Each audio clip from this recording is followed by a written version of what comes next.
Oh no, we got moisture underneath my mattress. Ugh. This is all wet, my friends. Oh, it is soaking wet under here. Oh no. And it's only right here. So it's dry. It's dry over there. It's dry over there. It's dry up here. It's wet right under where I sleep. The mattress is wet.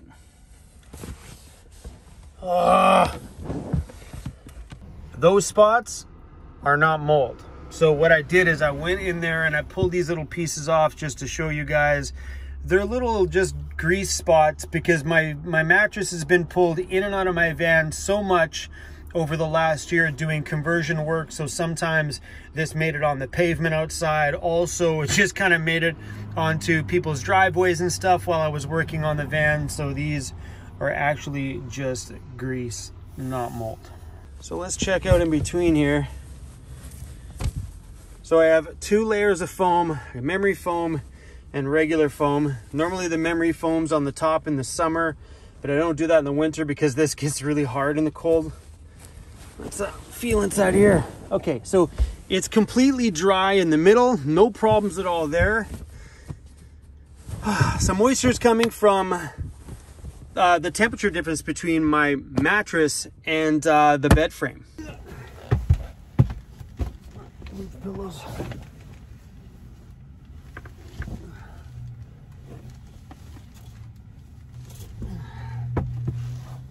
Okay.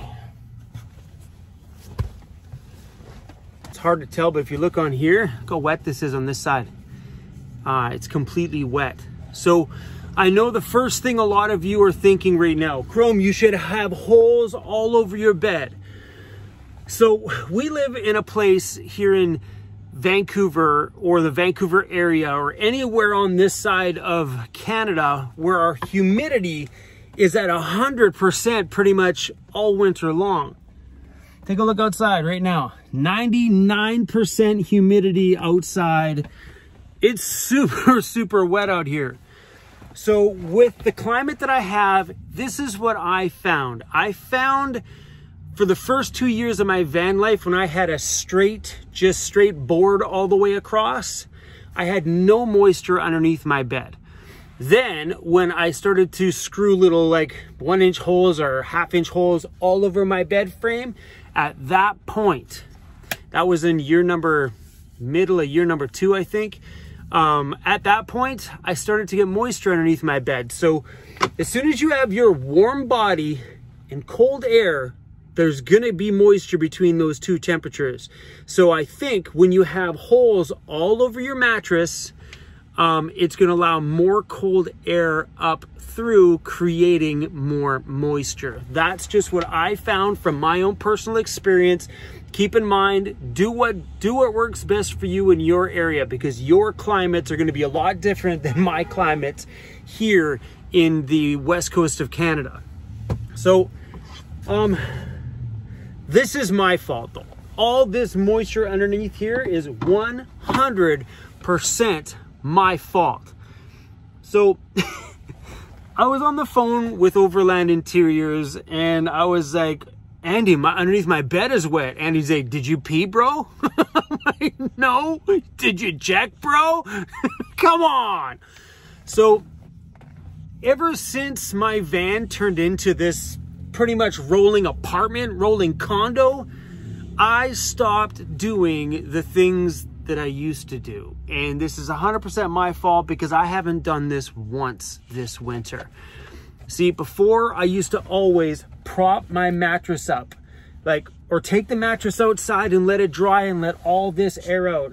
But what I used to do is I used to take soup cans, prop them underneath my mattress for the day, and just let all that air underneath there like once a week or every other week just to dry things out. I haven't done that, not even once. I haven't even thought about that once. So having the moisture underneath here was not here a few weeks ago because I went through and did a full complete wipe down underneath here And I did let it dry before I put my mattress and stuff back on top. But yeah, so these are just some of the things in your van life that you have to keep an eye on, because when you're hot in bed and your bed frame's cold, you're bound to get some kind of moisture. So in here right now, the only thing I'm gonna do is just dry it out and go back to doing the way I would normally live my life in my van, and just be a bit more vigilant with getting some airflow underneath here. So because my dry air heater is underneath my van, it's located right underneath here, I'm thinking about detaching the heater hose that comes out right there, which blows that nice dry air into my van. I'm thinking about detaching it and pointing it underneath my bed for a while, just to dry out everything underneath there. So let's take a peek underneath some of these cubby holes over here and see if there's any moisture actually under my bed, or if it's just this scenario here. Everything in here underneath is dry. The floor is dry. We're good on that one. Let's pull out this compartment here. So there's some books in here. These are dry.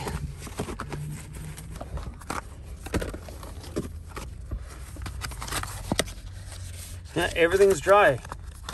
These boxes seem a little bit wet, but there's no moisture here at all. So these are just like extra business cards and stuff. But here's where you're gonna run into these problems, you see, because this is just a sound deadening material to go over top of my metal on the wheel well, but this is completely freezing cold. It's like the same temperature it is outside on top of here, but this is where moisture stuff comes from. I should actually maybe wrap this whole area in an insulation. Problem with doing that is I'm going to lose this whole storage compartment, but yeah, man, everything in here is dry though. It's cold, but it's definitely not wet at all. Yeah, underneath this is completely dry. Nothing wrong with that at all. Check over on this side. This is the larger compartment. Let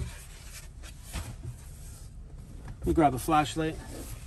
Oh yeah, everything over here is completely dry.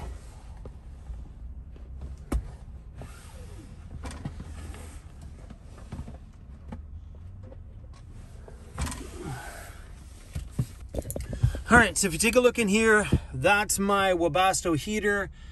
Everything back here is completely dry. There's no moisture in here whatsoever. So the only problem here is between this and me. All right, so I got my heater set at 35 degrees, so it's nice and hot. All right, so we're gonna take the vent hose that's normally attached to here, and we're just gonna blow it up all over the bed here.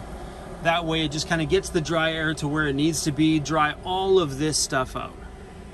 Something that is pretty cool that Overland Interiors did with my bed frame just to reduce the weight was to do this little honeycomb thing. So if you take a look inside of here, all this has got a honeycomb look to it, meaning you can put your fingers through it, and all of the braces underneath my entire bed are all done in the same honeycomb shape. So if you look inside of here, this goes all the way through, and it does that on every side of all of my cupboards. So what I'm gonna do, I think from now on a regular basis, is I'll probably do this situation here just to make sure all this, oh, it's already, look, I can feel the heat. To make sure this stuff stays dry all the time. And I also may take this and just point it underneath my bed for a while so it can blow that nice warm air underneath my bed.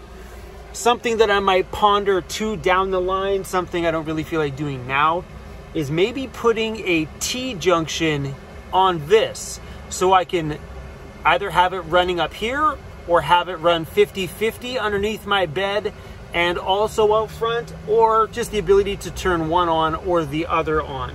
But that's something I might think about in the near future. But right now, my only concern is just to get the bottom of my bed here as dry as I can.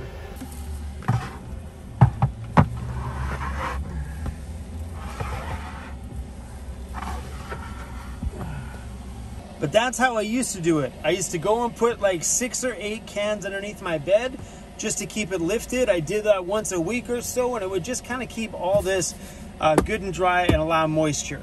Or you could just take this and throw it outside. But here in Vancouver, when it's 99% humidity and completely raining, you won't want to take your mattress outside anyway. But this is something that I've neglected. I can't believe that. It's like I let the luxuries of my home become luxuries, and then I got slack and relaxed on doing the things that you have to do in van life. Taking care of the moisture underneath your bed is something you got to be thinking about. Taking a look around your van, trying to find or look for moisture is just something you have to do. And that's something, honestly, guys, I haven't.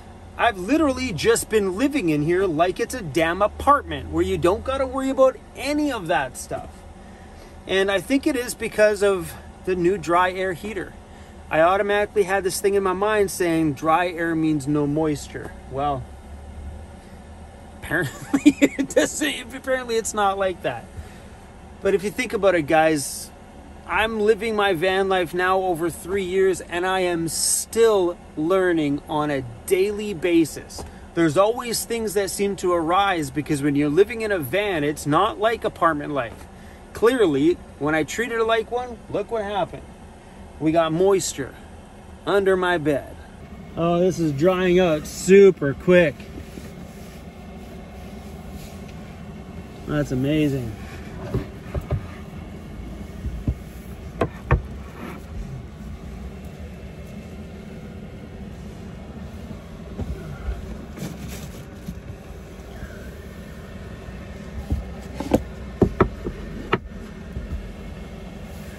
This is really good.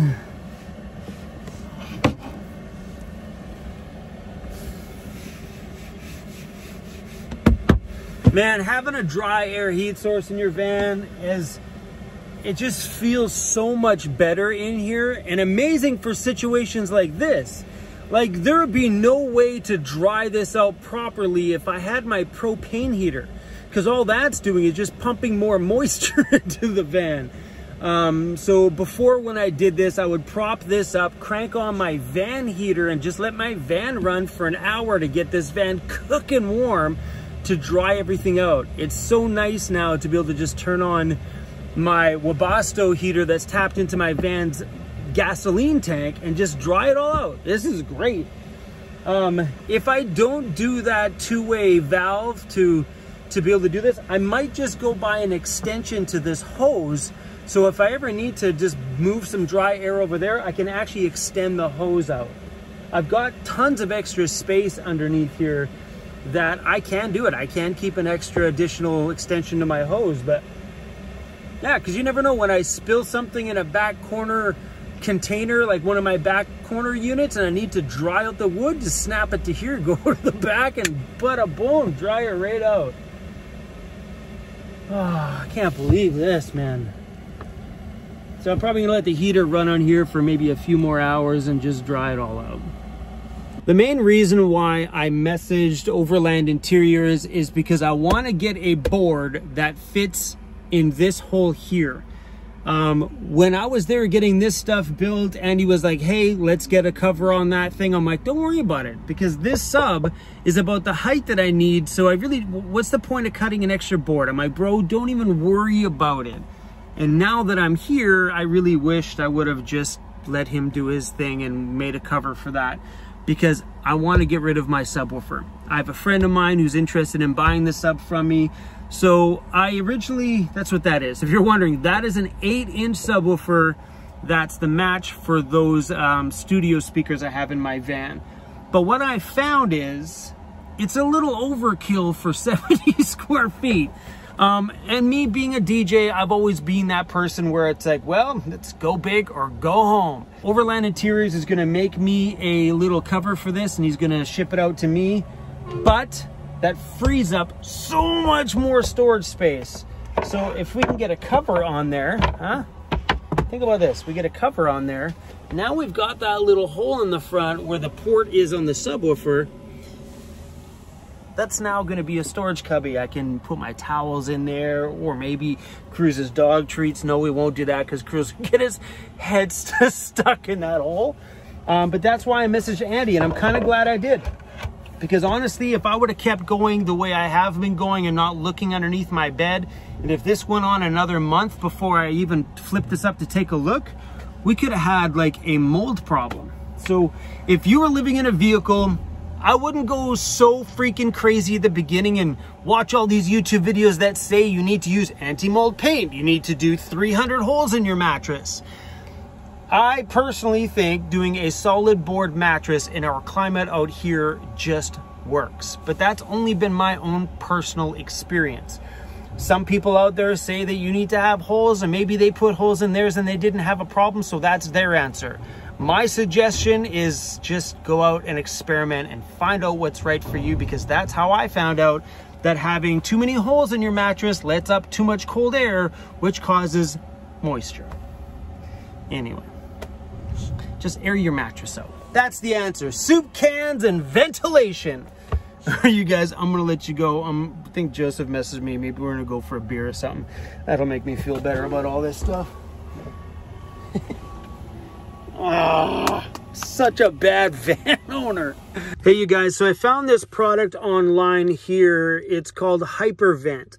It's like a plastic woven material here on this like breathable white fabric there, and you put that underneath your bed, and because this like plastic stuff is hard, it keeps your mattress from touching the wood at the bottom, meaning that any airflow going through is going to flow through. You see, hold on, let me show you the other pictures here and kind of show you a bit better here.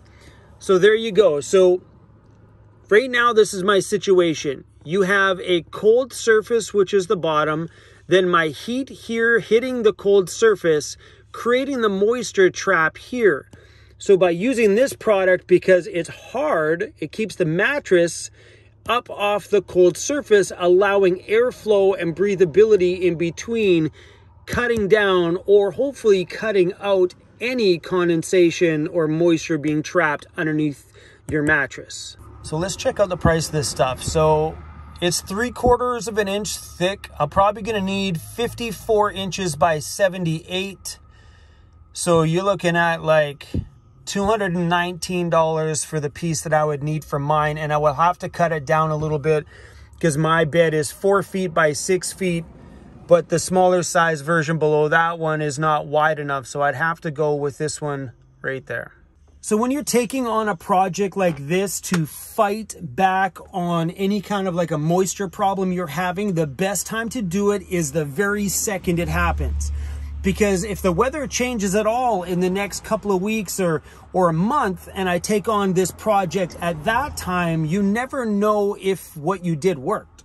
You'll have to wait till next year to see if that problem re-arises. So if you take care of these things right now, you'll get to see if your experiment, which is doing something like this, is what it is. It's like you just hope for the best.